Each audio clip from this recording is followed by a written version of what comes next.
মেয়েদের জন্য নাকি অনেক কাজ করে। একটা পরিকল্পনা করেছিল বেটি বাঁচাও বেটি পড়াও, দেখেছেন কেউ চোখে? 100 কোটি টাকা রেখেছিল সারা দেশে, মানে একটা রাজ্যের ভাগ্যে 10 টাকাও ভরবে কিনা ঠিক নেই। তার মধ্যে 90 কোটি টাকা খরচা করেছিল নিজের প্রচারের জন্য। আর আমাদের এখানে 1 লক্ষ মানে 1 কোটি এখন কন্যাশ্রী, তার স্কুলে পায়। 18 বছরে বিয়ে না করলে 800 টাকা পায়, এই 25,000 টাকা পায়, কলেজে পায়, স্কুলে পায়, বিশ্ববিদ্যালয়ে পায়, শিডিউল কাস্ট শিডিউল ট্রাইবরা শিক্ষাশ্রী পায়। হিন্দু ছেলেমেয়েরাও জেনে রাখবেন, ইকোনমিক যারা পুয়ার ব্যাকওয়ার্ড সেকশন এবং যারা 60% নম্বর পান তারা স্বামী বিবেকানন্দ স্কলারশিপ ও উচ্চশিক্ষায় পান। এছাড়াও 10 লক্ষ টাকা করে স্মার্ট কার্ড করে দেওয়া হয়েছে, যদি কারো অন্য জায়গায় পড়ার ইচ্ছে থাকে সে সেখানেও সুযোগ পেতে পারে। স্বাস্থ্যসাথী 5 লক্ষ টাকা করে পরিবার প্রতি আপনারা পাচ্ছেন। আর পরিযায়ী শ্রমিক যারা বাইরে আছে, ভোটটা দয়া করে দিতে বলবেন। আমরা চাই বাইরে ওদের আমরা আরেকটা করে স্বাস্থ্যসাথী 5 লাখ টাকা দেবো, যাতে ওরা বিপদে পড়লে ওদের ট্রিটমেন্ট করতে যাতে কোনো অসুবিধে না হয়।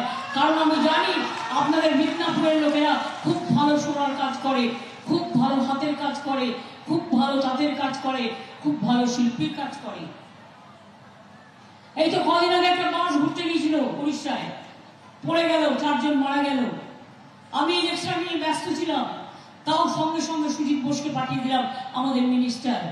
তাকে হসপিটালে পাঠিয়ে দিয়ে যারা মারা গেছেন তাদের নিয়ে এলাম, যারা আহত তাদের দেখে এলাম এবং সরকারকে বললাম যে তোমরা যতটা পারো ডিজাস্টার মানবিকতার স্বার্থে এদের সাহায্য করে দাও। মনে রাখবেন, মানুষ বিপদে পড়লে আর কেউ না থাকলেও আমরা কেউ জমিদার নই, আমরা আপনাদের পাহারাদার। আমরা ছিলাম, আমরা আছি, আমরা থাকব। আগেও মেদিনীপুর দেখেছেন কঙ্কাল কাণ্ড, দেখেছেন? শব্দ দূষণ মন্ত্রীগুলো ছিল, গঙ্গায় কেটে ফেলে দিত। হলদি নদীর জলে কত ডেড বডি, লালগড়ে কত ডেড বডি, নেতাইলে, কেশপুরে কত, ডেবরায় কত, মেদিনীপুরে কত, শালবনীতে কত, কোনো বিচার পায়নি মানুষ। আর সবচেয়ে বড় ডাকাতি চুরি করে গেছে সিপিএম। এটা আমার ভুল যে আমি বলেছিলাম বদলা নয় বদল চাই, তাই আমরা রবীন্দ্রসঙ্গীত আর নজরুল সঙ্গীত বাজিয়েছিলাম। আর আজেরা বিজেপির দুটো চোখ বাংলায়, একটা কংগ্রেস একটা সিপিএম। এরা জানে না বাংলার ভোটে ইন্ডিয়া গভর্নমেন্ট হবে না, আমাদের ভোটে ইন্ডিয়া জোট গভর্নমেন্ট তৈরি করবে, সেখানে তোমরা করতে পারবে না। আগে তো একটা সিট পাও, তারপরেও তুমি ইন্ডিয়া জোট দেখাবে। আর তুমি ইন্ডিয়া জোটের কে? আমি ইন্ডিয়া জোট তৈরি করেছিলাম, তার জন্য আমি গর্বিত। নামও আমি দিয়েছিলাম, তার জন্য আমি গর্বিত। এবং আমি খুশি হব সারা বাংলায় ভালো করে ভোট পেলে আমরা দিল্লিতে আমরা পথ দেখাবো, আমরা আমাদের টাকা নিয়ে আসবো, আমরা গরিব মানুষের কাজ করব, আমরা উন্নয়নের কাজ করব। আমি এটুকু বলে মা ভাই বোনদের বলবো, আপনাদের প্রার্থী দেবকে আপনাদের পছন্দ? তাহলে দেবকে আপনারা মনে রাখবেন। ও কিন্তু এবার বলছিল দিদি আমার না অনেক কাজ আছে, এবার আমায় ছেড়ে দাও। আমি না তোমায় ছাড়বো না, যে তোমায় ছাড়ুক, আমরা তোমায় ছাড়বো না। সুতরাং দেবকে দাঁড় করিয়েছি। ও শুধু আপনাদের এখানে কাজ করছে তাই নয়, বাংলার অনেক কেন্দ্রে গিয়েও আমাদের হয়ে প্রচার করছে। আমার অনেক শুভেচ্ছা, অনেক অভিনন্দন থাকবে। আর আপনারা সকলে দয়া করে আপনাদের মূল্যবান ভোটটা অবশ্যই দেবকে দেবেন। কি খেলা হবে? খেলা হবে, খেলা হবে, খেলা হবে মা বোনেরা, খেলা হবে, খেলা হবে, খেলা হবে, খেলা হবে। ছাত্র যৌবন কোথায় গেল? কথা বলছি না, গরম লেগেছে খুব। একবার বলো, খেলা হবে, খেলা হবে, খেলা হবে, লড়াই হবে, লড়াই হবে, জিততে হবে, জিততে হবে। তাহলে আবার বলে যাই, জয় হিন্দ, বন্দে মাতরম, তৃণমূল কংগ্রেস জিন্দাবাদ, জয় বাংলা, জয় বাংলা, জয় পিংলা। দেখুন মিলে গেছে। জয় বাংলা, জয় পিংলা, জয় দেবরা, জয় মালদা, জয় উত্তরবঙ্গ, জয় দক্ষিণবঙ্গ, জয় মামাটি মানুষ। মামাটি মানুষ ধন্যবাদ, মামাটি মানুষ জিন্দাবাদ। সকলে ভালো থাকবেন। আর বিজেপি যদি কোনো স্লোগান দিয়ে নন্দীগ্রামে আবার অত্যাচার করছে, অত্যাচার করে লোডশেডিং করে দিয়ে আর সেন্ট্রাল পুলিশ দিয়ে ভোট করায়, নিজেদের কিচ্ছু করার ক্ষমতা নেই। আমি দেখেছি আগেরবার কি করেছে। আর টাকার খেলা, কোটি কোটি টাকা তৃণমূল ছেড়েছিল কেন? বাজে সিপিআই ধরে, ইডি ধরে, এনআইএ ধরে, তাই বাদপাও ওয়াশিং মেশিনে গিয়ে জয়েন করেছে, টাকা যাতে সঞ্চিত থাকে, নিজের পরিবার যাতে ভালো থাকে সেই জন্য।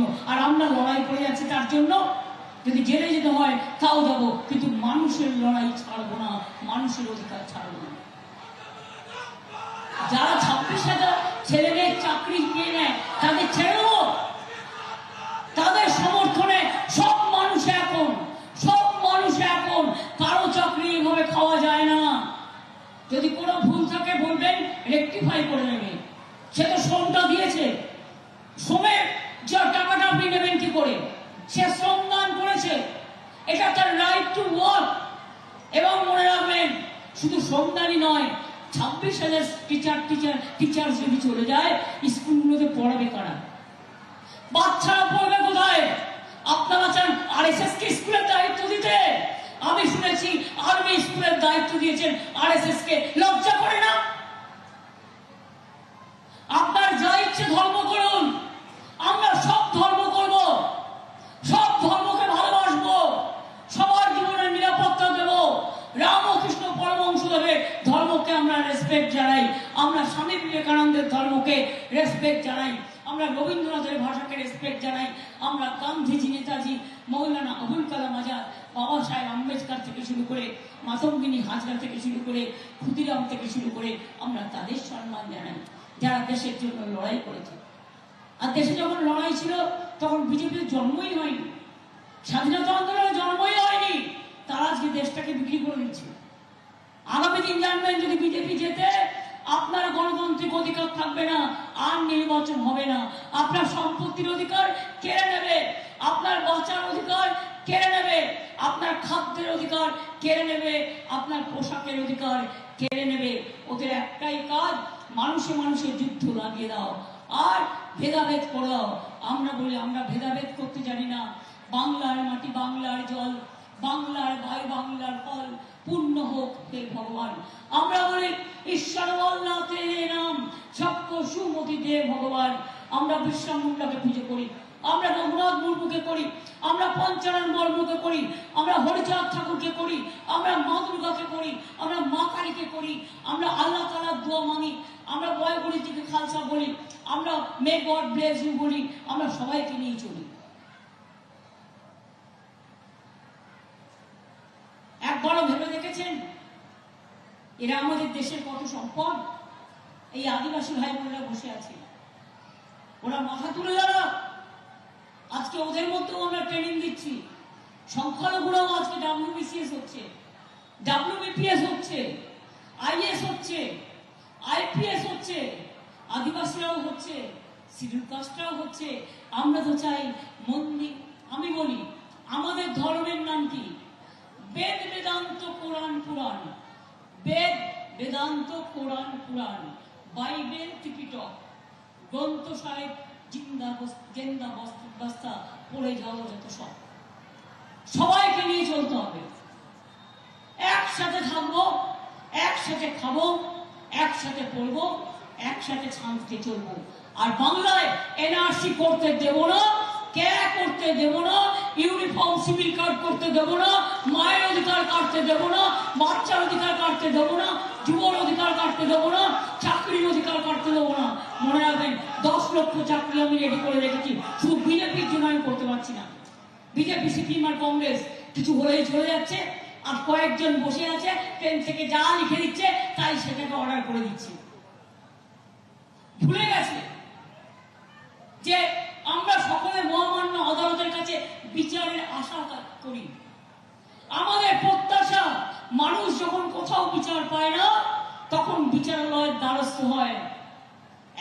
কেস পড়ে থাকে 150-200 বছর ধরে, কত টাকা এক একটা মানুষের খরচা হয়ে যায়, কোনো কেসের বিচার হয় না। শুধু বিজেপি বিল করলেই, বিজেপি করলে বেল, খুন করলেও বেল, আর তৃণমূল করলে জেল। বিজেপি করলে পিল আর তৃণমূল করলে খিল। এই হয়ে গেছে আজকে বিচারের অবস্থা। তবু আমি বলবো, এর মধ্যেও যারা ভালো আছেন তারা অন্তত বিচারের বাণী যাতে নীরবে নিভৃতে না কাঁদে সেটা শুনুন এবং মানুষের কথা শুনুন। তারা আমি লাস্ট কি বলবো, ইন্দ্রনীল তোমার টিম রেডি করো। মা বোনেদের গর্জন, বিজেপি বিসর্জন। মা বোনেদের গর্জন, মা বোনেদের গর্জন, আদিবাসীদের গর্জন, ছাত্র যুবদের গর্জন, আদিবাসীদের গর্জন, কৃষক শ্রমিকের গর্জন, সমুদ্র সাথীদের গর্জন। তারাও সমুদ্রে যেন যায়, তাদের একটা লিস্ট আমরা সার্ভে করে পেয়েছি, এখনো সার্ভে চলছে। 5,000 টাকা করে 10,000 টাকা 2 মাস যারা সমুদ্রে যেতে পারে না তাদের জন্য সেটা দেওয়া হবে। এবার আপনাদের বলবো 4 মিনিট টাইম। ইন্দ্রনীল সেন প্রখ্যাত গায়ক, কিচ্ছু করবে না, তাকে হয় দেব তো ভাষণ দিয়েছে, ইন্দ্রনীল তো ভাষণ দেয়নি। তাই আমার আদিবাসী ভাই বোনেরা নৃত্য পরিবেশন করবেন, আমরা ওদের কাছে শিখব। তার আগে বলবো, এই ফাটা গরমে সবার জন্য প্রার্থনা করে যাতে সবাই ভালো থাকে, সুস্থ থাকে। মা বোনেরা একটু উলুধ্বনি হবে, আমরা একটু আল্লাহ তাআলার কাছে দোয়া হবে শান্তির জন্য। মা বোনেরা